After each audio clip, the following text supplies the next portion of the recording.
It happens every night. Every old night. And I ain't never met a riverboat dealer that could ever be a friend of mine. I have not. Summer heat never treats me kind. It leaves trouble on my mind. So I'm bidding farewell, putting in my notice, and I'll see you at another time. Sing. This highway does not know my name, and I don't care. Nope. No, I don't care. Headed my way for another place, and I got 3 good tires and a spare. Just a white line gypsy getting out of Mississippi with just enough gas to get there. Low budget live, the not so live variety from the Low Budget Live Bar and Grill here in beautiful southern Middle Tennessee, where it is cold these days. Can't keep up with it, man. Can't keep up with it. The weather's going to change. I mean, if you don't like it, what is the saying? If you don't like it this morning, just wait. It'll be different by lunch. We almost had like tornadoes last night. Now we got snow today, and it's cold. And it's supposed to be down into like the negative wind chill temperatures this week with some more snow. Of course, I got an Alabama bass trail this week, and I knew, you always do, especially when you spend as much time outside as so many of us do that enjoy the outdoors. You know, that warm up in February, the first week of February, when we're down there at the ABT at Smith a couple weeks ago, flip flops, 75 degrees that you just lost your dang mind. Well, that's exactly what it was. Exactly what it was. It was fake. It was fake. Loved us and left us, and now we're headed back into some cold. So it is what it is. It's February. It's supposed to be cold, I guess, but it's really hindering my my want to get outside and do the things that I want to do. I spent this past Friday with my little dude, Hudson Duncan. He's not so little anymore, 17 years old now, but we went up to the National Wild Turkey Federation Convention. Such a dang good time, man. I've been the last couple of years, and after missing it for a few years, my dear friend Luke Cochran went with us. We went and roamed around up there and spent way too much money, talked a lot of turkey, and saw some of y'all low-lifers there, and I appreciate y'all hollering at me when y'all was walking around that show. Good seeing my buddies Bo Brooks, Kerry Wicks, Lee Ellis from Seek One, and old Justin Martin up there doing their thing, killing it in the hunting world, and such a huge show, man. And honestly, attendance-wise, it makes the Classic. I don't know. I think it's bigger than the Classic. Like, it's something. It is something to see Nashville, Tennessee every year. If you love to hunt, even if you don't like to turkey hunt, it is well worth the trip. I'll tell you that. So always a good time. But I got to take Spring Hudson out of school. Ryder was on a field trip, so he couldn't play hooky, but Hudson got to hang, and he's obsessed with Seek One. It's a real cool thing that we get to watch together. So he finally got to meet Lee. I've known Lee for a bit now. But Hudson finally got to meet Lee from Seek One, and he was super tripped out by that. And then Justin Martin, who I'm fortunate to call a good friend, he finally got to meet Martin in person, and that was kind of a full circle deal for me because I can remember Hudson sitting in a recliner with me, was very small, watching Duck Dynasty episodes. So very very proud dad moment for me to kind of get to tie all that together, and this outdoor industry, man, there's just a lot of great people in it, a lot of great people. So had fun up there with him, and now I'm ready for dang April to get here. Our turkey season don't open until the first week of April is the youth hunt, and then I think the second weekend in April is actually when we can kind of turn loose on them in Tennessee, the adults. So I can't get here quick enough. I love some turkey hunting. Ran into old Brad Knight up there, BK, and Sam George. Man, it was a time. It was a time. Love getting to see my bros. But if you've ever been to it, you know it is epic. I have no affiliation of any kind. I bought a lot of crap. Look at this. I got this new sweet Mossy Oak hoodie. Come on, man. Bought all kind of stuff up there. And as I told the Triple Threat, it was free. They're giving all this crap away, man. I'm a connected guy. Yeah, then my nose grew just a little bit on that one. All right, I want to thank some folks real quick, and then we're going to jump into this thing. Man, I want to say this real fast before I thank some people and shout them out here. Got some big things coming with the podcast from a sponsorship standpoint. I'm very excited to tell y'all about here in the next couple of weeks that we're going to get to announce. And I'm grateful because it's all because of the lowlifers. All right. And I know the last thing you want to do when you listen to a podcast is hear a bunch of advertisements, but I'm begging you, support the people that support what you love because they like our industry. Some of them are in our industry. Some of them are out of our industry, like an Old Boy Outfitters. They're not necessarily in our industry, but they're supporting us, and they are, a lifestyle brand in this game. So got some big news, and got some news this week of some folks coming back into the fold, like Gill Fishing, gillfishing.com, some of the best rain suits in the game. If you are outside doing anything, whether it's hunting, fishing, man, they got base layers. They got the Fitzroy jacket, one of my favorite jackets of all time. It's a puffer jacket, as my wife calls it, hooded. It is absolutely lights out warm. I wear their gloves. I wear their waterproof beanies. I wear their boots in the rain.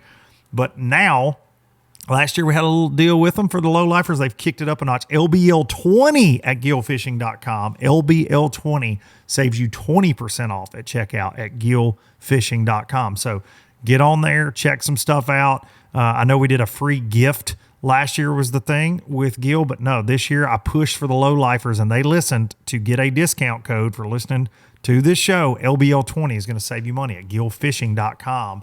And you will not get you an Apex rain suit. I'm telling you, you will not regret it. Gillfishing.com. All right, welcome back. This episode is brought to you by the folks at Fish Tips. Maybe you don't want to hire a guide. Maybe you're going out of town. You want to just drag your boat, take your kids fishing.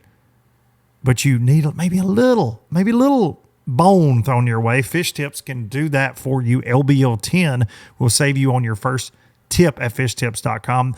The website is loaded with professional guides. It's loaded with professional anglers that are dialed on the bodies of water that they are providing these tips on. So, and some of these are very specific. Some of them are a broader range of, hey, go do this. This is the pattern or this is the bait. And then you get to figure it out. Fishtips.com is where you can find it. LBL10. Bait-works.com, bait-works.com, the home of the LOB jig, and so many other things. Duncan-10 is going to save you coin when you go to checkout, and don't order it if you don't want them to ship it to you immediately, because I just got a big old box in for some stuff that I believe it or not, I buy my stuff.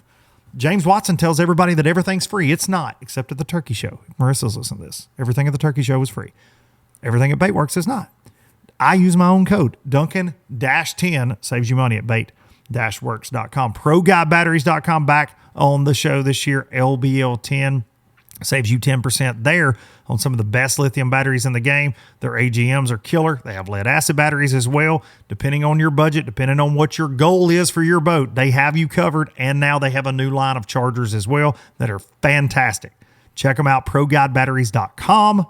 LBL10. And last but not least, hang the banner. Express Boats.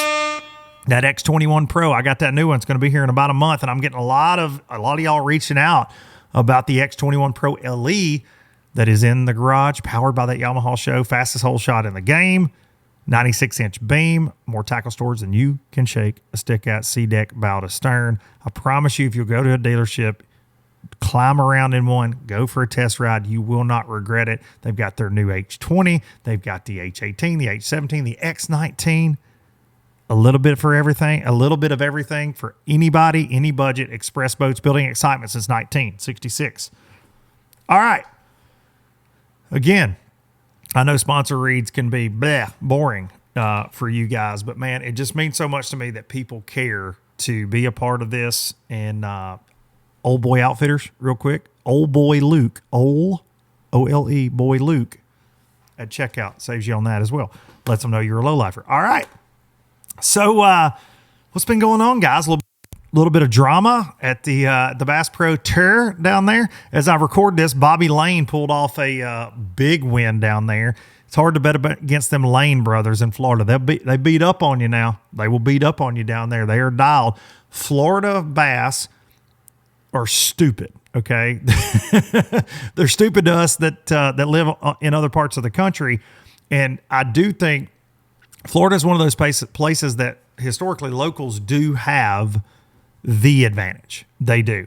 I've fished with many Florida locals that are friends of mine, like a Terry Scroggins over the years down there. And dude, it is just how they approach everything is completely different. I've spent some time in the boat with a Bobby Lane. I've spent some time in the boat with Peter T, Big Pete, over the years. And dude, the way they dissect those lakes, it's incredible. So much fun. And no surprise that they, like Big Show and Bobby both ended up in the top 10 down there for the final day. But just an absolute clinic. So congrats to Bobby. Good dude. And, won a lot of them trophies over the years. He's won a lot of them. He's a freaking stud, but no surprise that he got it done. Mark Davis in the running there. That's another old school name. And, not a lot of those dreaded letters this week for a lot of the field there. And, people seem to enjoy it. There was a lot of momentum, I feel like, this week. And I think, I've said I love that hybridized deal that you pick and choose which periods you want to use the forward-facing sonar in. Drew Gill calls it the turbo period. I love that. I think he should copyright that, trademark. But this week was a lot of just down and dirty flipping and pitching and catching. Big bass. It was awesome. It was awesome. From what I got to watch a little bit of it. But then there's a little bit of drama. And I feel like, unfortunately for Major League Fishing, and this is not Major League Fishing's fault. I've been very hard on Major League Fishing at times. Obviously. It's not their fault. This is very dumb, in my opinion. And here's what I'm going to say. I've had a lot of y'all reach out to me about this. The Keith Poche, Adrian Avena thing. This kind of crap happens all the time, first of all, I'm going to say. Two guys sharing water, blah, blah, blah. My standpoint on this is Keith, and look, obviously, I can be a touch dramatic. I say a lot of things into this camera, but for me, I'll also say them to your face if you know me. Like, I don't have a lot of a filter in life, right? So Keith likes to complain. I'm just going to say it. And I know he's got hordes of fans, and I've had Keith on the show, and I like Keith, okay? I think his brand, I think what he does is cool, the little boat stuff, blah, blah, blah, blah, blah. He has a horde of people that like him because of that. I get all that. Everything that happens to Keith is a travesty all the time.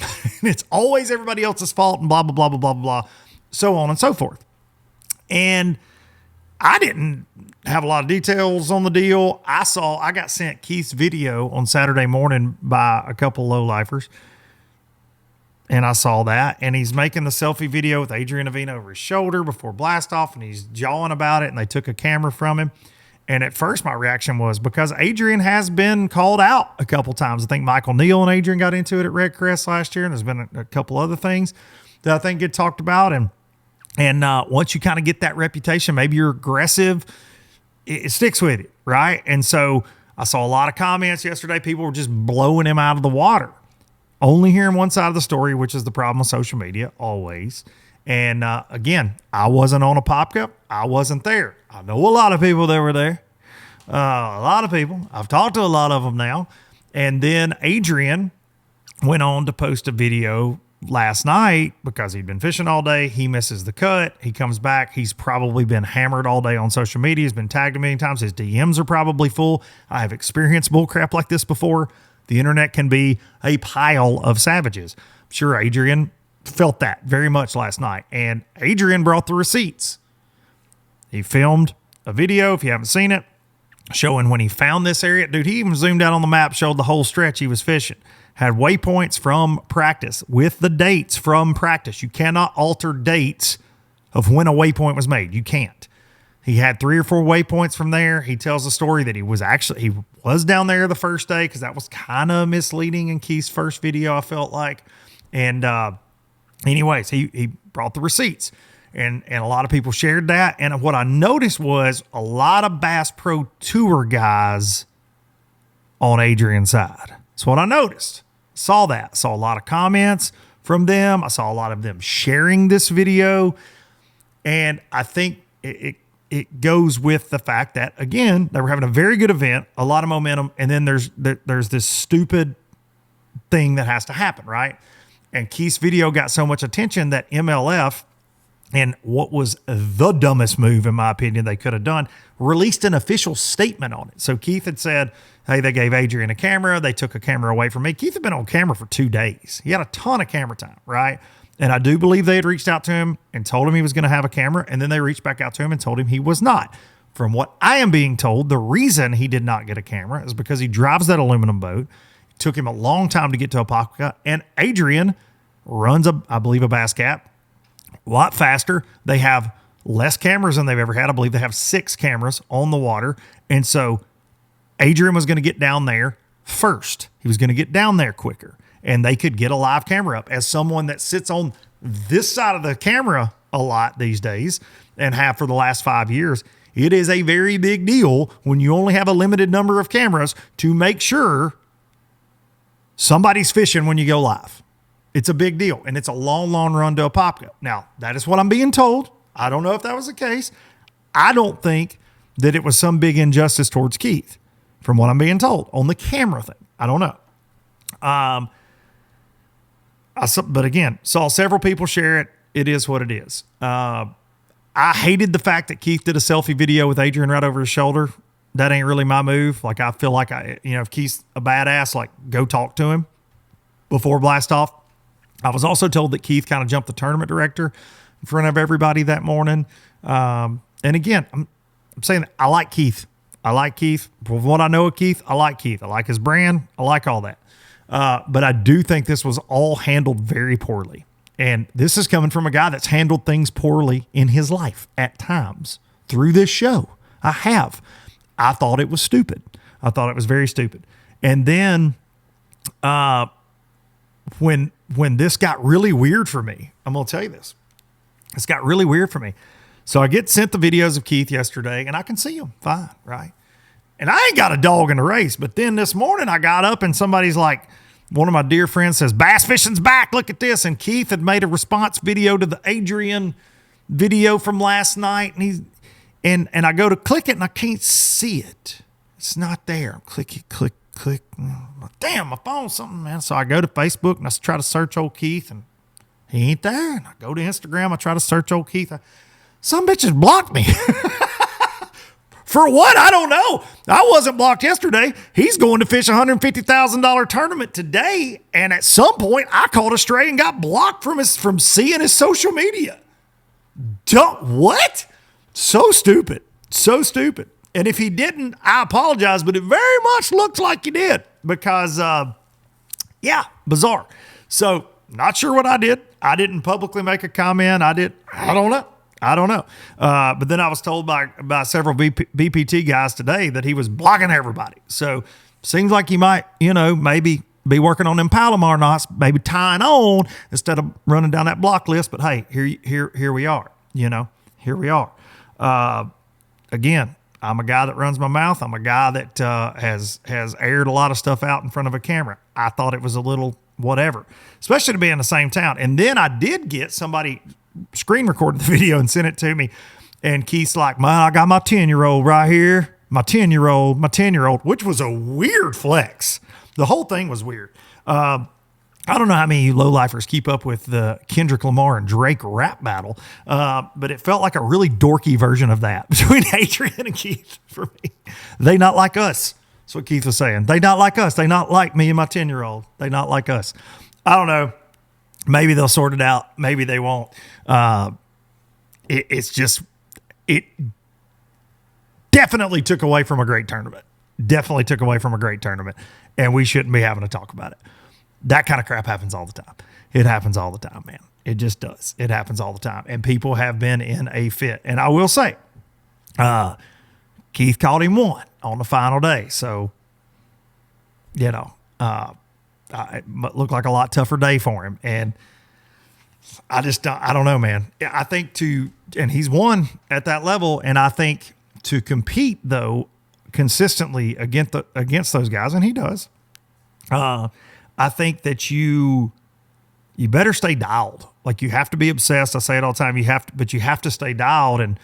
And I don't know, man. I think all that kind of stuff could be a distraction. Like it would be for me. I've fished tournaments and had a lot of stuff going on, and it sucks. It sucks. So you almost have to put your blinders on in that situation. I will end with this before we get our guest on and say that, you know, he was mad at bass because he jumped a road or whatever. He's mad at bass and now he won't fish bass. And now he's mad at MLF. Well, son, like, I mean, you can't be pissed at all of them forever. Like, I just don't know what the play is. MPFL's next, and they'll probably piss him off too. Like, I don't know. Again, great fisherman. Seems like a likable dude. Don't know him that well, but I just think some of this stuff's stupid. It just is. It's just very stupid, especially the 10-year-old. My 10-year-old, what? Bizarre. And I do think that Adrian brought the receipts. Again, I'll be the first to say I've heard stuff about Adrian. You see what's going on at Red Crest last year, and I think that's why people jumped on him. But sometimes we need to pump the brakes and listen to all the actual facts before we jump on somebody on social media. That is for sure. Coming from me, I've seen me do it. And if I get clarity on all this beyond words next week, you'll hear me say it again, man. I'm so sorry that I was wrong, but sounds like it was just drama all the way around. All right. And then I'm blocked. Poche, what the hell, dude? I'm blocked. I like your off the mat, like where you use boat winches to get into places, winches to pull yourself into areas and all that stuff. I like those videos, man. Come on. All right. This man right here, talk about momentum. We had him on a live last year. It was one of my favorite conversations we had in all of 2024. He was the first guy out of the cut at the Bass Pro Tour for the final day. He made the top 10 at Lake Conroe. He is one of the brightest spots in this sport. Incredible young angler. He'll catch them in that turbo period, or he'll catch them on that daggum Bill Lewis rattle trap, an 8-pounder down at Conroe. He ain't always got to be able to see them. That's for sure. Ladies and gentlemen, Drew Gill. All right, as promised, here he is, one of the rising stars. Heck, I don't even know if rising star is a good way to describe him. I think we should just call him a star in bass fishing. Drew Gill, thanks for joining me again, buddy. I appreciate it, Luke. You know, having to sit down and talk bassing is always something I'm open to, and I had a really good time last time we were on. So yeah, dude, we did a little live. We talked about it before I hit record today. It's a little crazy in the comments when you do a live, and I was looking forward to having another sit down with you. Off to an incredible start again after getting your first win last year, BPT. You are on a roll, top 10 at Conroe, and I texted you the other night. I'm like, dude, somebody's got to be the guy. And you said, yep, that was my first time kind of being the bubble boy. And it doesn't feel good, but a paycheck feels good, and rolling on to the next one. But dude, let's just kick it off with this. You call it the turbo round. I have said, you know, I work for MPFL. They went all out ban, right? And I you know, it's good for them. I think it's going to be cool. It's going to give people a different option this year for viewing. We've got a lot of new anglers that have joined us because of it. We had some anglers that left because of it, right? But I loved the MLF, that hybridized format, right? You get the best of both worlds, but you've called it the turbo round, which I love. And you put on a show at Conroe with it, and just 2.5 hours blew my mind, what all y'all were catching in that 2.5 hours. But how have you approached these first two events? Because it's no secret, you love live scope, and you are as dialed with it as anybody in the country, in my opinion. And I know there are several others, the Jake Lawrences, and you got the Patrick Walters, or a lot of guys super dialed in on it, but you're one of the best. How have you approached these first two events? Man, I mean, obviously it was a big question mark for months. You know, we molded over the rumors of what we were potentially going to do the next season started in August. So we had 5 months to sit around and go, how is this going to look? How is this going to appear to viewers? And how is this going to work in terms of the tournament strategy side of things, which is what obviously we had those other questions going around our minds. But that's the one as anglers concerned us the most, is like, what is this going to look like in gameplay? And we knew it was probably going to take, you know, we had this conversation around the house a week ago, which is that it was probably going to take a tournament to like really understand what the format was capable of. But it was going to take 2 or 3 because of the way our first 3 tournaments set up. This was a really good point Matt made at the house the other night. Was the first tournament of the year was Conroe. that was a wintertime tournament. So Right. basically, we were going to see how far can that 2.5 hours take you. How far is that possible to carry you in a tournament whenever it is the main deal? And then we went to the Harris chain, where I'm pretty sure I may have been the only person in the top 20 using it in an extremely heavy manner, meaning using it in an offshore bit manner. Okay. So And then, you utilize your period for offshore then. yep. Down But there. overall, Harris chain, Conroe was a tournament where you could win or darn near win the tournament off just your scope period. Harris chain was a tournament where you could win without it at all. And then Lake Murray is one for our third event where it's going to take you catching them with it when you have it and catching them without it, both in the same tournament, because you won't be able to win without killing your scope period. But because it's the second week of March on Lake Murray, you're going to have to catch them the rest of the day too. And so in the first three tournaments, I think it's inadvertent, but we ended up with a really cool paradigm in terms of the way the schedule worked out and the situations that we were handed for the first three events. And to not have to learn those lessons the hard way, we're two of the three ways through understanding like each look of what this format's going to give us. And to have to, learn it by doing it right and not have to learn it the hard way after two tournaments has been a really big thing for me. Having a 7th and 11th, obviously fishing against just objectively. I mean, it's the elephant in the room with our field is trying to beat Jacob Wheeler and AOY. 7th and 11th doesn't cut it. But it's enough that it keeps me in it where, with a strong rest of the season and some adjustments, we're going to at least have ourselves a fighting chance. No doubt. But to have those first two events under my belt of we've talked about this a year ago. We had this conversation of like, what would happen if there was some sort of change? And to go from, the way that we had done tournaments for the last 2 or 3 years to this new format and be able to go out and get comfortable with it after two tournaments has been a really big thing for me, confidence wise. Just knowing that I understand enough about this strategy and how we're going to play it, that I can go out and practice in a direct manner, because that's what I did at Harris Chain after Conroe is I had a very direct practice strategy and it ended up panning out. I was just a little bit shy of the mark. The conditions were a little bit adverse for what I tried to do, and I kind of tried to force it for too long in the scope period, because the scope period, it only being 2.5 hours, when you have offshore fish, you know it as well as I do. A lot of the time, it takes you half an hour to an hour and a half of your tournament day to get back dialed when you're fishing offshore, to relocate fish or to make an adjustment based on the conditions, whether that be water clarity, overcast versus sunshine, current, whatever it may be. It takes a little while to make an adjustment on area and a little while to make adjustment on presentation, because offshore fish are so mobile. Generally, they're going to stay around the same type of thing, but they're going to shift around a lot.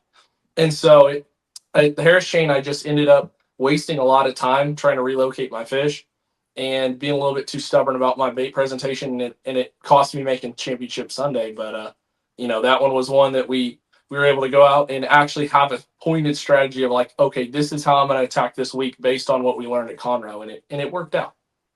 And at Conroe, you hushed a lot of the naysayers when you caught a 8-pounder on a rattle trap. My favorite comment though, Drew, and I think you and I texted about this, but my favorite comment I saw on social media, some guy said, I bet he found it with a live scope and came back and caught it. And I was like, but they have fins and they swim. So that probably wasn't the case. Now, do they hang around the same stuff sometimes? Yeah, maybe. 8-pounders, not necessarily. They're a little trickier than that. And I did, going back to Wheeler and trying to beat him, I think that's a very interesting point, because he's foot on the gas all the time. It seems like he's very hard to compete with over a period. You throw 8 tournaments at him, it's like, dadgum, does this dude miss in the top 10? And this week, polar opposite, he doesn't even use scope. He elected not to use it, and it was very funny. The negative comments just kind of disappeared on that front. It was interesting. It was the same for most of it. I did think it was interesting because the negativity for me has just gotten so dadgum out of hand. And I know you guys put your blinders on and just go fishing because you're blessed to be able to do this for a living. You guys are out there. Whatever rules are going to put in front of you, you're not going to complain. You're going to attack it, win, lose, or draw, right? But the negativity from fans, Mark Zona touched on this last week. He's like, sometimes I think we care too much about professional bass fishing. Like, it's good to be passionate, but some of this stuff, and I said this on a show I did a couple weeks ago, there are amazing things happening in professional bass fishing right now, if you can weed through the negativity and take it for what it is, like the Pickwick Toyota said, dude, I've lived here my whole life. We were texting before the tournament, like, buddy, you're going to be just fine. You're going to catch them. I haven't been down there all year yet. And it was mind blowing.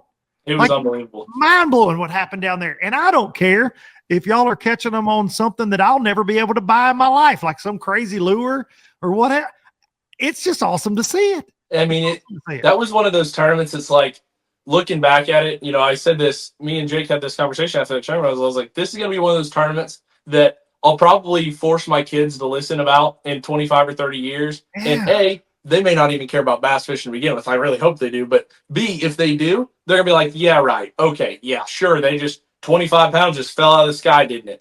I'm sure it did, Dad. But yeah. I had a 414 average. So 4 pound, 14 ounce average. I had an almost 5 pound average across 15 bass for 3 days. I started the tournament in 11th, backed it up with 2 more 24-pound bags, and went from 11th to 10th across the tournament. So you want to be a bass pro. Dude, that was the most incredible 5-fish tournament I've ever witnessed in terms of just the sheer number of big bags. I've never seen anything like that. Yeah, day one, it was like 42 bags over 20. And look, again, born and raised 30 minutes from Pickwick, fished it my entire life, fished it in February a lot. And what is happening now is so cool for me because I'm such a student of the game and love it so much, but it's learning, oh, wow, were those out there the entire time? Yeah, I think they probably were on these little isolated structure deals and all the things going on. And talking to guys like you and talking to Trey Swindle, who had a pretty good event there, and so many other buddies of mine, it's really the old man in me, like it's impressive. It was cool, man. I was actually telling my wife this the other day.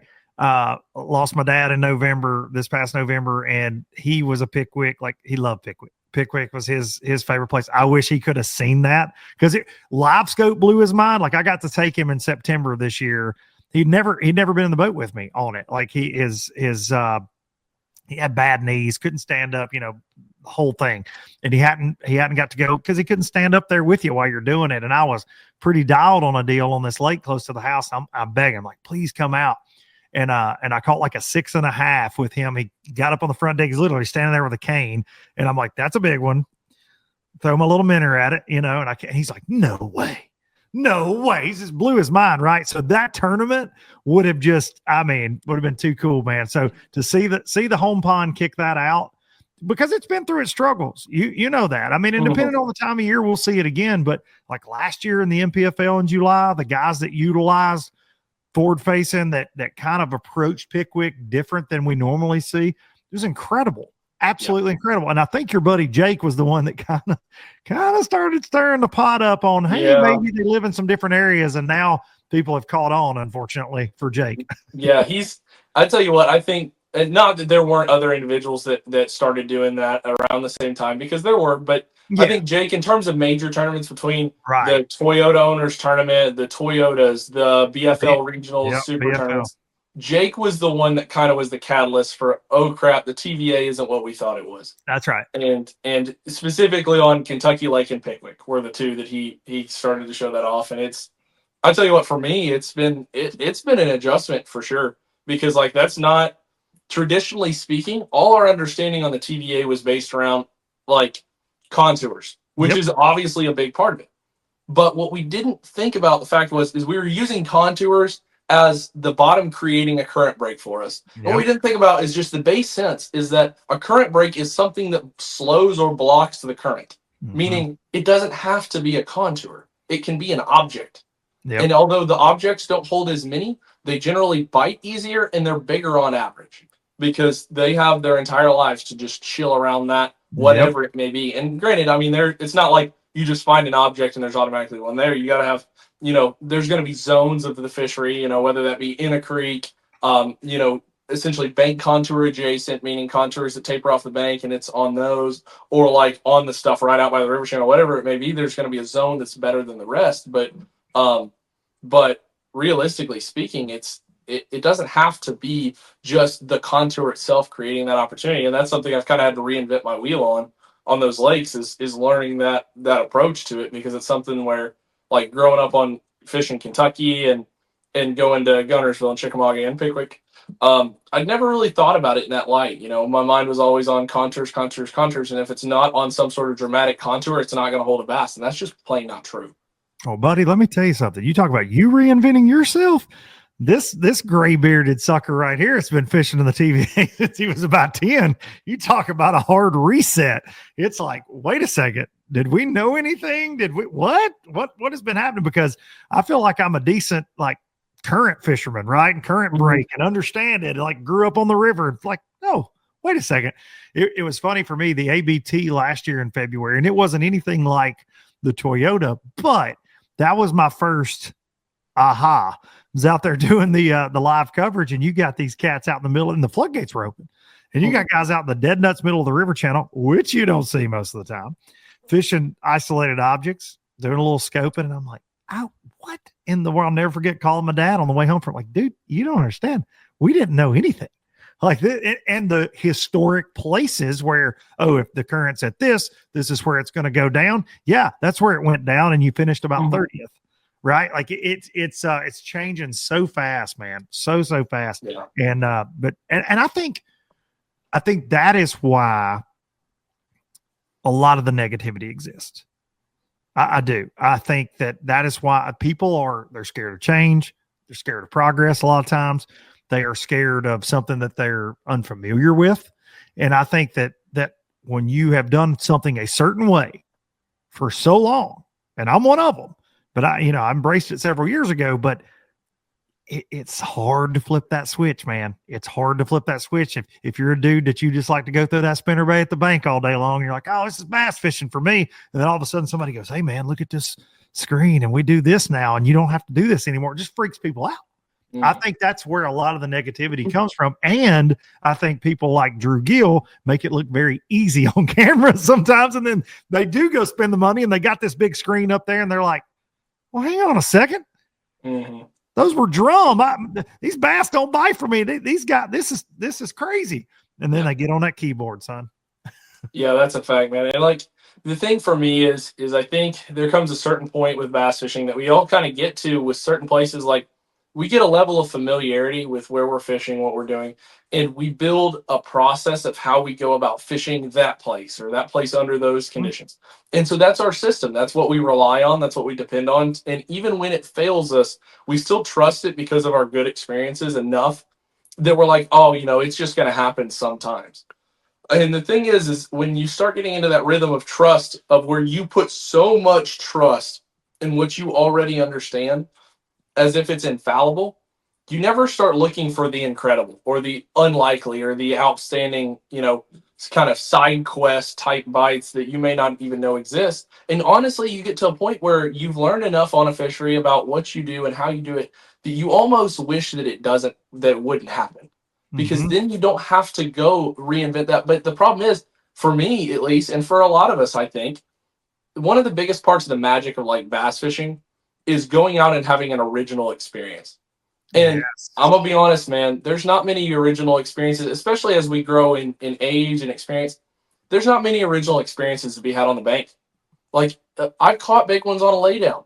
It's always awesome. I'm not saying it's not, but it's never an original experience. There's times where I'll go out and fish offshore somewhere and go, I had no clue that this population exists, or I had no clue that this population would act like this under these conditions. It's so abnormal. And oftentimes that's too where you get on like the otherworldly generational type story bite where you're like, I can't believe how amazing this is. This is a fishery that I thought was historically kind of tough and under this situation or whatever.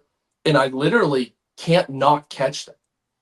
And you see something that's so incredible that like, it makes you think, it just gets your mind reeling of like, how many places are like this that we just will never have the opportunity to fish in our lives enough times to understand that how many places in this country have untapped populations of big ones that we have no idea even are out there. Yeah. And that for me, as a tournament angler, getting to see somewhere new every couple weeks, that's what keeps me going. And it's really what keeps this exciting for me and keeps it new is that I get to not just go to all these fisheries, but once I've been there before, I have the opportunity to go with a little bit of a base understanding of how the fishery works and try to apply that to try and find a population that most would consider unfindable or non-existent. Well, and I think that for me, like some of my favorite tournaments of all time, I think about a Tim Horton Bassmaster on Lake Champlain years ago. He has an offshore juice hole, the pizza, having pizza at the dock tournament. I think about Brent Ayler. I believe it was Hartwell had this offshore deal when they were calling him Meter Man in FLW because he was so good at side imaging. I think about some of Brian Thrift's crazy, finding one cast spots with side imaging. That's that holy grail that I can remember searching for long before live scope, right? And so I very much get what you're saying. It's that not necessarily one cast deal with live scope, but finding that needle in the haystack is what bass fishing's about to me. Now I'm with you. I'll go flip one out of a tree quick. I love it. I'll go throw my buzz bait. I'll go skip a dock. I love that. But there is something about when you find them off the beaten path, when nobody else around, especially offshore, something kind of weird. It's so incredible. I had a place on Wheeler that, it's very popular now, but my dad and I won so much money off of this place, and it was the deepest spot that I've ever caught a bass at the time. And we had just dreamed that this place might, you ride around with a map in your lap, when I was a kid, and you're like, oh, I wonder if this holds bass. And I will never forget this moment that we had in the fall one time. My dad was with me. I was practicing for a tournament. And matter of fact, it was going to be a Bassmaster Open coming up in a couple weeks. And he was with me. It was in September. And we had ridden over this, and I'm talking about old school Lowrance X, whatever it was, graph. Dude, that just didn't even have side image at the time. And we ride over this place, and there's the arches. They're down there. And my dad's like, no way those are bass. No way. Yeah, I know you think they are. No way. And I don't even know how we would fish for them. And we mess around there, and he's like, I go back over it. I'm like, man, I don't know. That kind of looks like how they normally look. And I'll never forget, as long as I live, he throws out a DD22. He's like, well, I'm going to troll over it and get this bait down there. So we troll, and comes off the lip of this deal, locks up 7-pounder. I'm driving the boat, and he goes, son, I think it's a bass. I'm like, what? Comes up and jumps. So we net it.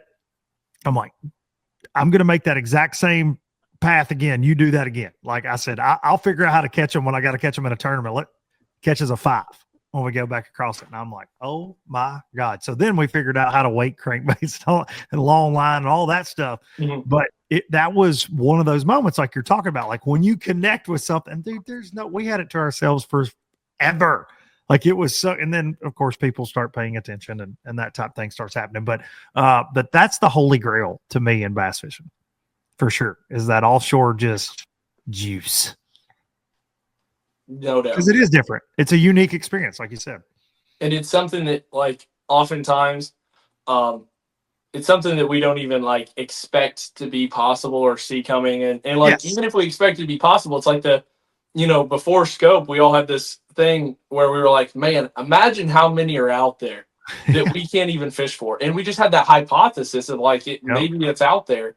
But, like, to even hypothesize that it exists, and to go out and prove that it does, like, even when you say that, you almost say that just to make yourself believe that there's something out there that you don't understand.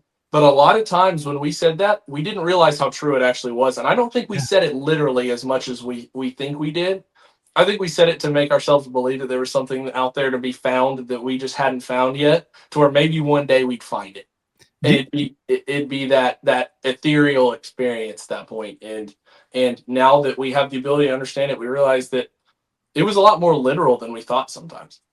Do you think that is something we do as fishermen to try to talk ourselves into something? Like you're saying, is that a confidence thing? Why do we all, I think that we're all guilty of that, right, wrong, or indifferent, even if you make it work, whether you're a frog, you love to throw a frog, or whether you're a sight fisherman or a flipper, whatever the case is. But do you think that's definitely a thing, right? We talk ourselves into it. Like you'll look at a set of variables, let's say it's, for example, throwing a topwater, and you're like, well, I've got this XYZ set of variables, I'm going to ignore the fact that a front just rolled through. It's 20 degrees cooler than it was yesterday. I'm going to ignore the fact that the water's dropping. I'm going to ignore the fact that I'm not even, this fishery has like all of 3 bass in it, and I've got to cover 40 miles in a day just to catch one, but I'm going to go throw my popper and bloop it by every laydown weight. But it's cloudy. And because it's cloudy, maybe they'll bite it. So and just true, ignore man. the fact that you're not likely at all to ever throw it in front of a bass. But if I do, I find myself doing that. Like, I find myself doing that on the regular. Like, you just try to force them to eat it because you're in a situation where you're like, I know it's not going to do me any good. I know full well that it's the thing where, like, when you're on scope and you look at one, you're like, you've already caught 12 stripers that day. And you're like, Yes. and in your mind, you're like, that might be a bass. I'm going to check. And in your mind, that's not a bass. Don't waste the cast. Don't waste the cast. But you're like, just maybe it is. And you just want to force it so bad because so badly you want to fire out there and it be a 5-pounder instead of a striper. And guess what? You fire out there and you wind it over it and it goes tunk. And you're like, well, maybe the next one will be. Yeah. And like, I think that's something we all do to keep ourselves going because honestly, how are you ever expected to find anything unlikely or unrealistic if you don't have unrealistic expectations set to begin with? Yeah. You're never going to find anything incredible if you're never looking for it. Got to be a dreamer. For sure, man. Like there's been a few tournaments where I found something truly unexpected or something that I never thought would be possible because I was looking for the most ridiculous thing because I was trying to force something on them that I thought might be possible. In my mind, I went, it's probably not likely or it's not going to exist. But if you are unrealistic enough in your expectations and you're creative enough in your thought process, eventually you force yourself to think outside of the box enough times that, I talked about this the other day. It's like when I do ridiculous things, like go check something that never should work, I'd say 3 out of 20 tournaments it works. But those 3 out of 20 tournaments won't just be, I made a check in 3 tournaments that I wouldn't have made a check. They're tournaments where you go top 10 a tournament where you never expected to show up in top 10, or you go out and win or almost win an event that you never thought you'd even have a chance in because the fishery didn't set up in a way that you thought you'd have any chance to compete. And you show up and holy cow, it acts totally different than you thought it was going to because you showed up without going, I'm going to go fish like everybody else does and beat them at it. You showed up going, let's be unrealistic a little bit and give yourself the time and practice to go lay it on the line. Because when you start getting to that upper echelon where your fields start getting really competitive and your anglers start getting really good, a lot of times your best bet is not going to be to bet on yourself to do the same thing as everyone else in every tournament and just be better than them in every tournament. There's only a select few anglers I've ever been around that can do that. Like anglers like Michael Neal. Michael can be fishing the main deal on every fishery at every time and beat most of the field doing it. He's a top 10 percenter at whatever you want to talk about. Whatever the concept is, Michael Neal is a top 10 percenter. And there are people like that. But if you want to put your name in the hat to be one of those people, you better be really confident that you're very well versed at everything. You've seen everything 15 times. You've done everything 15 times. You've gone out and made checks on this fishery multiple times doing X, Y, and Z approaches, different things. Like, if you want to be one of those people, you better be really prepared. Or you can be the kind of person that goes, I'm going to try and find a way to catch them that nobody else is doing, to where even if I don't perform at the same level, or even not allowing yourself to not, but basically saying, I've got this cushion here because I'm fishing for a population that's unpressured or a population that's bigger than average or whatever it may be, or has a higher frequency in terms of the BPT events, where even if my execution's not perfect, even if my preparation's not perfect, even if I don't do everything perfect, I'm still going to be in it, to where in a multi-day event, if I'm on a deal that's good enough where even if days happen, say that happens once in a 4-day tournament, the even if day occurs based on weather or something else, my other days are going to pick me up. Because in the even if deal, I promise you my execution and my preparation will be near perfect most days. I'd say 75% of days, it'll be near perfect or perfect. And so if I'm in a multi-day event, I'm counting on the strength of my best days to elevate my all right or decent day to their level. And to do that, you've got to find a deal that's outside of the box. Yeah, you don't want to get into a flipping match with Bobby Lane, right? Mm-mm. I mean, Nope. essentially, like you don't. I No. said that before I brought you on. Florida tournaments against Florida guys when that deal is going on that they know, dude. I fished with them. It is so hard to beat them. You are not going to most of the time. Now there are exceptions to that rule. Obviously, we've seen it over the years, but man, when that and I say that deal, especially in the spring, when that thing Yeah. is going on, and they Yeah. can look at 4 blades of grass or reeds and go, "Oh yeah, he'll be right there," Yep. and just pick it apart like no other. And Bobby's one of the Mhm. best at that. Big Show, Yep. I've spent a lot of time in the boat with scroggins over the years. We took a trip to Okeechobee one time in particular that I have never felt like a child more than I did with Show flipping mats. And you would just, his attention to detail, but going, he's like, all right, Hammer, gonna be one right there. Flips in there. And you're like, well, how'd you know that? It's like, because this grass mixed with this grass right there. And there's always one right there. And you're like, what? And I'm trying to be that guy when I go to Florida, like at his game. I don't need to do that. And I had an FLW a couple months after that down there, and he was so mad at me because he's like, why didn't you just go flip mats all the time? I said, that ain't my deal. It's not my deal, dude. I went and swam a jig, got me a check, rode to the house. Like, I'm not you, but it's impressive. So I appreciate what you're saying there. And I feel like a lot of people will. You don't want to get into a home run contest with Hank Aaron, right? Or Barry Bonds or whoever. Yeah. You want to take your shots when you can, and do your thing. And I think you do that well. There's no doubt about it. And I think we talked about this last year though, but I did have a question just because I have to ask. And I feel like because there's so much, again, negativity, which I hate, around this. If they take it away, are you going to quit fishing? If they take away your live scope, are you just going to quit? Because you can't catch one without it, Drew Gill. They've 66.6% done that, and I'm still loving life. So, True. So I'm still enjoying myself, man. I love bass fishing, and for me, to be perfectly honest, there is a big difference between 33.3% and 0%. I'm not ever going to quit bass fishing. But in terms of what I'm doing and the way I love to fish, that 33.3% gives me the ability to look for that unlikely, that unrealistic, that holy grail. And we've seen this. I think this is a little bit of the undertone that we've seen so far and that we're probably going to continue to see, which is that although your offshore strategy can be a big determining factor in if you have a chance to win a tournament, you can't solely win a tournament offshore with the new format. Mm-hmm. It's very rarely going to happen. And that is the one that I think that's the one thing. Like I think the viewers love it. I think it creates a really cool aspect and some drama that wasn't previously there. I think it's going to do great things for our format. I think, obviously I was openly a critic of it at the beginning, and like after fishing a couple tournaments with it, I've enjoyed myself. I think the fans are enjoying themselves, and I think it's been a really good time. And I'm looking forward to the rest of the season. My one very blatant critique on it at this point, which I had a handful beforehand, but now the only one that sticks with me is like, dude, you're not going to see with this format, you're not going to see people solely win a tournament offshore anymore, which means you're probably not going to see those otherworldly, eye-opening, they came to my fishery and blew it out type things. Yeah.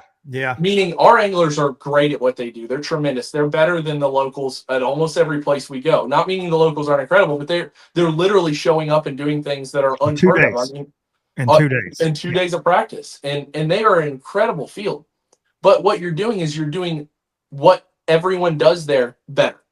It's not like you're going, to the bank and flipping a reed in a different way than someone's flipped a reed before. Bobby's just better at it than everyone. Bobby goes out there and breaks it down. He's faster at it. He's more efficient at it. He's more effective at landing them because he's got his system dialed that he's dialed over the years of how he wants to, approach a target, hook one, and get one to the boat. His whole rod reel line system's perfected. He's got all that dialed, and so he's going to be better most of the time over everyone else. Mm-hmm. But it's a marginal increase because it's going out and doing what's semi-expected and doing it way better than expected. But without true offshore fishing the entire day of a tournament, you don't get to see those holy cow, I didn't even know doing numbers like that was possible type thing, where somebody can go out and find a population of fish that's unheard of or untapped and go absolutely obliterate them for multiple days of a tournament straight all day long and just do something like that's my one thing is like it's going to be really hard for certain records to get broken or set compared to what was done over the last couple of years. And so like at me as an angler, obviously, I've done my thing on the bank over the last few years. It's kind of my little niche with the shallow scope thing. It's something I have a lot of confidence in. But almost all of the most incredible days of tournament fishing, where it's truly like I literally feel like a kid in a candy store, and everywhere I look is a 3 to 5 pounder. They all happen offshore. And so when you take the ability to see away, we all know how good um, a lot of our, even just regional tournament anglers are anymore. And those are their home bodies of water. They're out there pressuring them every day. They're out there fishing for them. Our offshore fish are harder to catch than ever before. A lot of times, especially on like the TVA, they're hard to catch with scope. They're hard to catch with scope, much less without it. And so offshore fishing has been, it's after the first 2 events, like you've seen at Conroe and Harris, what happened when people weren't using scope? They went to the bank. Mm-hmm. Because the bank fish are the only ones that you can guarantee haven't had a bait perfectly placed on their nose and presented to them in the most eloquent way possible. You know, there's a potential on the bank that you throw in front of one that's not had a bait exactly presented to them right because people aren't looking at them to make that presentation. Right. And so it's always going to be a tandem thing. It's either going to be just shallow fishing or it's going to be a tandem offshore and shallow. But it's going to be really hard with the new format to ever see like an offshore blowout again. And that's one thing, like, I wish there was a way around it, but honestly, with the format, like, I don't think there's really a way around that. And because if we go, whole hog, if we go whole hog every tournament, it's just going to be like it was, where every tournament turns into an offshore tournament, almost every event. Mm-hmm. And so that's just what's going to happen. So like, I don't think there's anything they can do to curtail that. But like, as a tournament angler, like for me, that offshore smash fest of looking forward to getting out and getting to not relax, but get yourself settled in and then have 5 or 6 hours to do a whole lot of damage on a population that's pretty incredible. You don't have that kind of ability to get just out there and have what I'd call like an excess, just boatload of ridiculous fun of just going out there and destroying them because you are limited in your amount of time that you're going to have to fish for some of those more distinct offshore populations, which means that sometimes that's just going to be a little bit neutralized. But that being said, I say that to emphasize the fact that that is literally, after 2 events, that is my only, what I'd say, complaint with the new format. Like, because I think it's been really well received. I Oh, yeah. personally have enjoyed it. Like, we had this conversation last year in February. I had this conversation lots of times in the fall. Like, obviously, we talked about the ability or the possibility of having a different format and things like that, and what it would look like and what it would change in terms of results and across the field and things like that. Like, personally, there was a lot of question marks. After 2 events, I really enjoyed myself. Like, I'm enjoying bass fishing. I always have. I enjoyed it before live scope. I never want to lead a kid to believe that because they have a kayak and that's all they have a paddle sun dolphin and they have 2 rods and that's all they have, that they can't truly go out and have an incredible, awesome day bass fishing. Yeah. And like, if I'm never going to get on, and I mean, although there will be situations where I'm going to be disappointed that I don't get to fish for fish that I found all day, I never want to give the indication that you can't go have a good time bass fishing no matter how you do it. If you're getting to go out there and go reel in a bass, it's probably going to be a good day. And if it's not a good day, that's probably your fault. That's Yes. not anyone else's fault but your own. That's an opportunity to go have a good time and get to experience something that you don't get to experience when you're on the couch. And it's something that I never want to give an indication that a good time can't be had bass fishing a whole lot of ways. I mean, I know I had a good time at Conroe throwing a trap. That's what I did primarily when I didn't have scope at that hole. At Harris Chain, I had a good time. So Harris Chain was the first tournament I've actually ever weighed a largemouth sight fishing with my eyeballs in a tournament. And so like going to that one and being forced to go to the bank made me go do something that was a little bit more abnormal. And I kind of figured out as I went along, I was like, oh man, they're kind of spooky. They're a little bit difficult to catch. And I backed up. I was like, you know what? I'm going to get on some of these sunnier places and kind of chase the sun and make sure I stay in positions where I can see really well all day long. For the whole day, I can see these little light spots 60, 70 feet from the boat and wing a really light drop shot up there, a wacky worm, and maximize what I had because I knew my offshore deal was my main thing. So that's the lake that I was fishing because of it. And due to the logistics of the scope period and just moving around, picking your wind based on that, you just kind of had to commit. If you were focusing on using a period offshore, you were going to have to commit to shallow fishing in the vicinity of when you were going to use that. That's a good point. And so I kind of had to make especially do with Harris what I had. chain. Sorry to interrupt, but a Harris chain with all the canals, like it's not like you can just, oh, I'm going to pick up and run 20 miles and it's easy. No, you can't do that there. Place is a logistical nightmare. It is. It is. And so I committed to shallow fishing there. And so I was like, well, I know compared to where the rest of the field is, just based on, I mean, we saw the procession happen every day. I knew where everybody was going. You know, you aren't getting 30 boat or 20 boats all going to Beauclair or Carlton. Right. So fishing where I was fishing, I saw everybody going past. I was like, I know where it's going to go down. And so I knew I was at a bit of a disadvantage on the bank, which means I had to put all the advantages that I could in my favor. And going in with that approach of like, I'm going to maximize every single bite that I get around, even if it's not as many. You know, we're essentially putting all our chips in the offshore basket, and we're going to use the rest of the day to kind of tread water and keep pace. And I did that pretty well this week. I mean, an 11th place finish with my approach was something I was pretty happy with. No obviously, you always want to make a top 10, but 11th the only one spot off the top 10. So points wise, it's not really a major. It's not a major detriment. And to go out and fish it in it. I mean, I've never taken that approach in Florida of like, okay, let's get up in 2 feet of water and throw it light spots and sand spots from 70 feet away. And the first time I did it right last week was a moment that I will probably remember for a long time because I was like, there's no way, right? Like I've heard rumors over the years of like, oh, in Florida, you can go throw it light spots real far away from the boat in the eelgrass and one will just go swimming off with it. And I was like, whatever, you'll troll by those and you'll never see a bass. Yep. And I discovered the reason you never see one is because you spook him before you ever get That's right. And I found that out because I was like, you know what? I'm going to put my poles down. I had some eelgrass around. I was like, I'm going to put my poles down right here. And I'm going to throw this wacky worm as far as I can throw it for about 10 minutes. And I'm just going to throw it. I know there's some slick spots up there, so I'm just going to throw it. In second cast, I fire my wacky worm up there, flip the bail, and I go, and it goes, doop. I was like, and it comes up and jumps. And it was like a 2.5 pounder. And I was like, I will be danged. And you'd go long periods of time without catching a squirrel. You catch dink, dink, dink, dink, dink.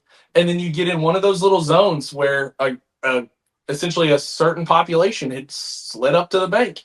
And I'd catch 2 to 4 squirrels in a 50-yard stretch. And like I'd put my poles down. So this was one of the crazy ones. So, I mean, you've watched me, you know how I fish. I put my poles down at the beginning of the first period of the tournament. I didn't use scope in that period. So I started out on the bank. I put my poles down at the beginning of the period. I picked them up 4 times in 2.5 hours. Yeah, 4 times. It's not you. and at the end of the period, I was right around, I was like 19th or 20th to start the second period. And like had a solid period without picking my poles up at all. And like, I will say that format has definitely forced me to go do some stuff that's really like, I'm going to use the term outside of the box, even though throwing a wacky worm in Florida is very well within the box. Like going out and doing something that's abnormal for my approach is something that's been very interesting to me. And it's kind of been a good exercise in like taking, we talked about this hypothetically a lot before these rules ever came into place. We talked about last year in February. It was like, what would happen if they changed the rules? Yeah. What of this knowledge that we've accrued would actually be applicable? And like understanding boats and fish's behavior in relation to boats when they're shallow enough to be seen with the eye, and like understanding that through watching fish's behavior on scope and seeing fish run from your boat up shallow 40 to 50 feet from the boat when they know you're coming, and like understanding that that's a thing. And then understanding through like with my trap deal at Conroe. So I'm going to let out just a little bit of juice here. Okay. But at Conroe, we were fishing some really shallow hydrolit, topped out about a foot under the surface.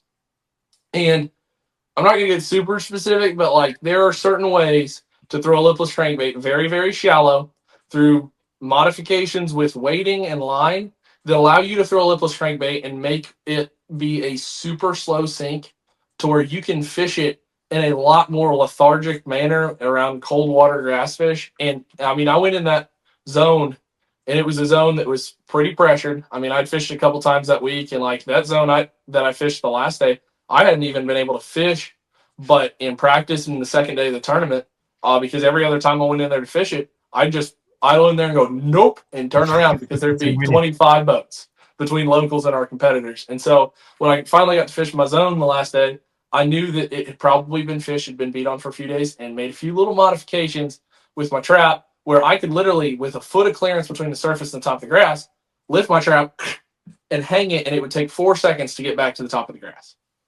4 seconds and a foot of water.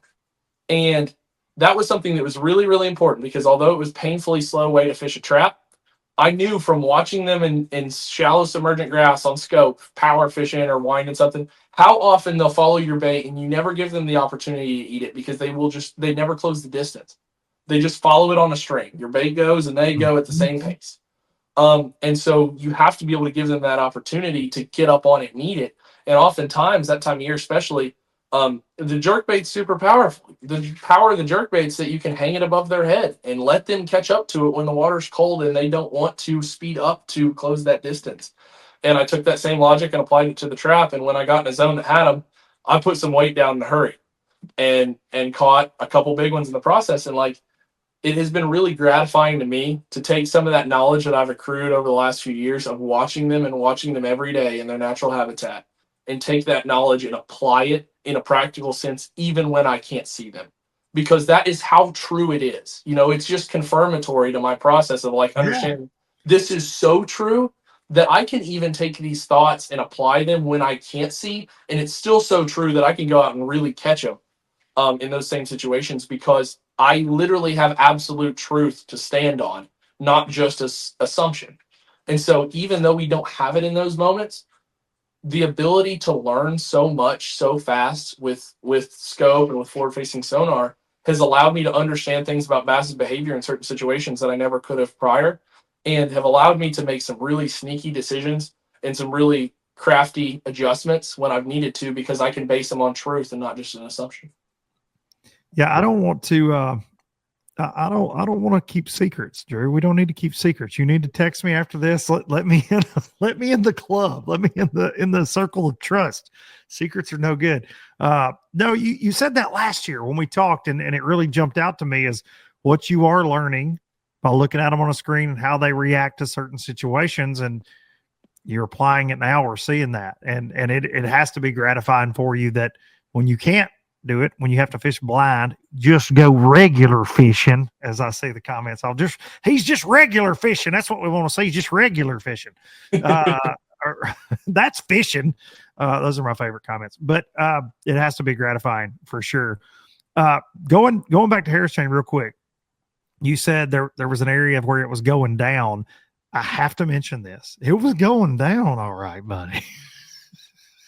I talked about this before I brought you on, but do you think, Drew Gill, that it would be more interesting? You know, people are pissed. They don't want to watch live scope. They don't want to watch this. They don't want to watch that. What if we set up a UFC octagon?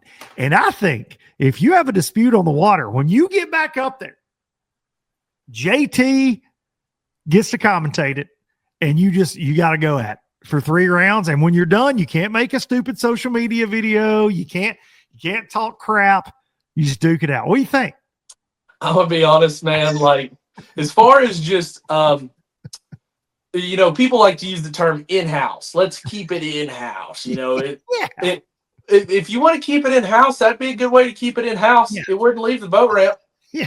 You know, it definitely end up on TikTok and Instagram Reels within the next 2 hours. But as far as individuals making their own social media posts and their own commentary about it, you wouldn't see that very much No. if that happened. No. Because either somebody would have nothing more to say about it, or somebody would have nothing they want to say about it. That's and right. Those would be the two results of it. But man, like, it's an unfortunate truth of bass fishing. Like, you know it and I know it. When we talk about interesting, rules or interesting situations on the water, the very first thing that ever comes up, and the ultimate number one, no close second, is the concept of community holes / people sharing water. People Mhm. sharing water has always been the number one controversial topic in bass fishing Million because our percent. playing field, there are no boundary lines. The playing field is everybody's playing field, and so how that plays out in a tournament has always been the number one most controversial thing in bass fishing and Sure. always will be.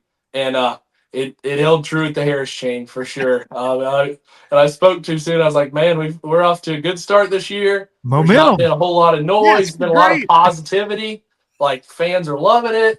And then I show up to take off in the knockout round. I'm like, oh no, the positivity train has run off the rails, and we have ended up somewhere in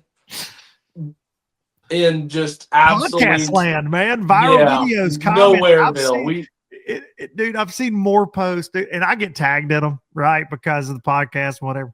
And so many people, man, you need to referee this fight, Luke Duncan. I'm like, no, I don't really want to. I think it's pretty silly on both accounts. Like, it's amazing. I thought it was silly that MLF had to release a statement about it.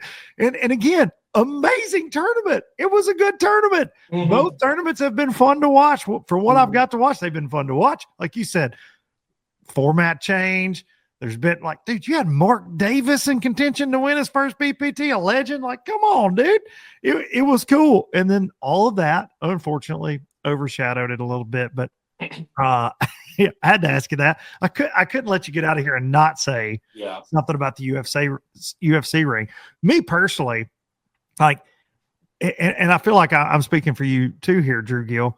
And correct me if I'm wrong. Like, if I'm rolling up on a grass line and Terry Scroggins is fishing it, and I know there's a UFC octagon at the end of it, I mean, he's got bad knees. My buddy Show's got bad knees. I don't want any part of Big Show. Nope, I'm not doing it. I'm going to be like, hey, man, you go ahead and flip your cricket up through there. I'm going to go out here and follow Drew around in the middle.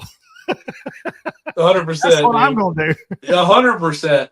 You want way more of me than you want of Terry. Now, and you're a tall drink of water, son. I'm short and stubby, but now I'm meaner than I look, Drew. He's gonna walk up in there and he's gonna go, "You sure you're ready for this, Hammer?" Nope, you're not. And he's gonna do that, and you're gonna go, I'm not ready, Mr. Scroggins, sir." Mr. Terry. No, Mr. Terry, can I get your truck? Can I help you load your boat, sir? Can I help you tie your braid to fluoro knot for tomorrow's competition day? Because Show does. He's got them old man glasses now. I give him a hard time. He's got them readers when he's out there. Yeah. I've never had, this is crazy to me too. I thought about this today. I've never had Terry Scroggins in 8 years of Low Budget Live. I've never had him on here, and he is a dear friend of mine. We go way back, been on tons of trips together, talk all the time. Never had him on the show. I got to get Big Show on LBL, dude, because he is one of a kind. There's only one of them. Terry's a cool guy. I really like Terry. He's one of the first ones when I joined the Bass Pro Tour that like actually went out of their way to talk to me and hang out with me, and that was something I really appreciated. Yeah, dude, he's the man. I've got some great Terry stories. I'll save it for when he's on an episode here. That man is something. He is a legend indeed. So what would you say? You've won $529,000 as of today. And I don't know if that's updated from this week, but in a very short period of time, you've done a lot of that damage with Live Scope, as you readily admit, you love it. But what if we're going to end Low Budget Live with this? What would you say if you were it may be a presidential debate style setting here? What would you say to the Live Scope naysayers, Drew, about what's going on out there in bass fishing right now and just trying to bridge this gap between you don't even wear a flat bill. I wear more flat bills than you do. Randy Blockett said if you got a flat bill and a rich daddy, you can be a bass pro. He's wrong on that. But because I just disagree with a lot of things Randy says. But speak to him, Drew, in the most eloquent way possible, Drew Gill fashion. Let's hear it. Speak to the naysayers. Bring them together on Low Budget Live. I'm going to be honest, Luke. I think a lot of it comes down to is we talk about the difference between the magic of fishing and the truth. And a lot of times there's interplay between the two. Sometimes the truth can be magical, and sometimes the truth hurts. And we got to understand that many times the magic of bass fishing is in what you can learn and what you can educate yourself on with the bass that's what gets us all into it. It's the mystery of fishing. It's what we talk about all the time. And the ability to see underwater allows us into so much mystery. For years and years, the biggest, most popular documentary series on television were all underwater documentaries. They're scuba diving. All of the very classic Animal Planet and Blue Planet type things. It's always the most enchanting, because the one thing we can understand the least as humans is on our terrestrial existence is that we don't understand what goes on down there. Their medium for existence is water. Ours is just air. It's the combination of oxygen and hydrogen and all the other parts that make up our air. They live in water. It's a totally different medium. It's a totally different existence. And there's so little of it we actually understand.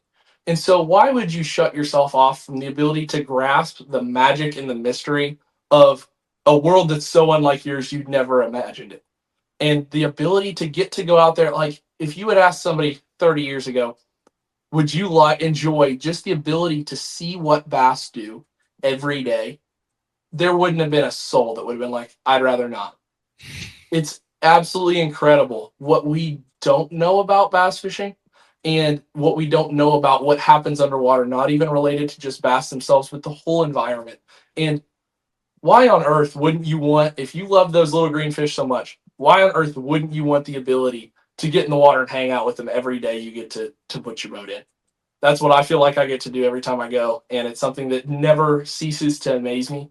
It's something that only gets more magical with time. And it's something that I cherish deeply, and getting to hang out with them in that intimate of a sense is something that as tournament anglers, I think we should all appreciate. I'm voting for you. I don't know what you're running for, but I'm voting for you. Drew Gill for president of Live Scopers Anonymous. Whatever it is, I'm voting for it. Dude, I appreciate you spending some time with me. I know you've had a crazy week, long week. Tournament weeks are exhausting, and taking time at the end of it for this, man, I really appreciate you. I respect the heck out of you. You are doing big things, and you are a bright spot in this sport, as I said in the intro, and thankful to know you, and I'm thankful Drew Gill exists in bass fishing. Thank you, Luke. I really appreciate your time, and everybody that listens time. It's definitely busy, regardless of whether you're on the water or whether you're not. Life is busy, and to take the time out to hear people talk about fishing is part of what brings me joy, man. It's not just about going and reeling them in. It's about hanging out and talking about the process of doing it. It's just as fun. Something that I always look forward to on podcasts and going to the Classic every year and events like that. It's like those are a good time to me. These are a great time to me, and I appreciate everybody that takes the time out of their week to get to hang out with us. No doubt about it. We're going to do one of these in person one of these days when you're traveling through, or we catch each other somewhere, and it's going to be about 4 hours long, and it's going to be an even better time. I can't wait, because there's so much in that Drew Gill brain, ladies and gentlemen. We just got to get him to give us the secrets. Thank you, buddy. I appreciate it, Luke. You have a good night. You too. Well, all right. That's all she wrote with Drew Gill. Always a fantastic time chopping it up with that young man who is, again, one of the brightest spots in this sport, in my opinion.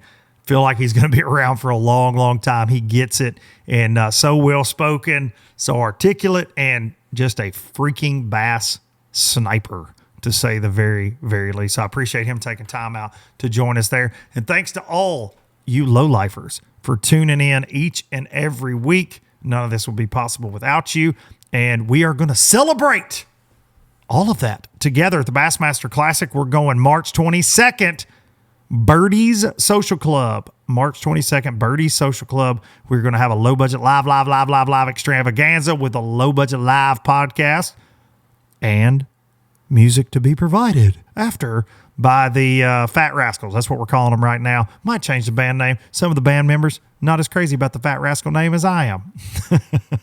But we will be there. My boy Engelman on guitar, Shannon Wheeler, Ben Ballou, John Simpson on drums. It will be a fun night, I promise you. Birdie's Social Club, Fort Worth, Texas, March 22nd. 2nd. All right. Appreciate y'all checking it out, and I will take you out with some Biloxi Blues, and I will see y'all maybe Thursday for a light in the snow.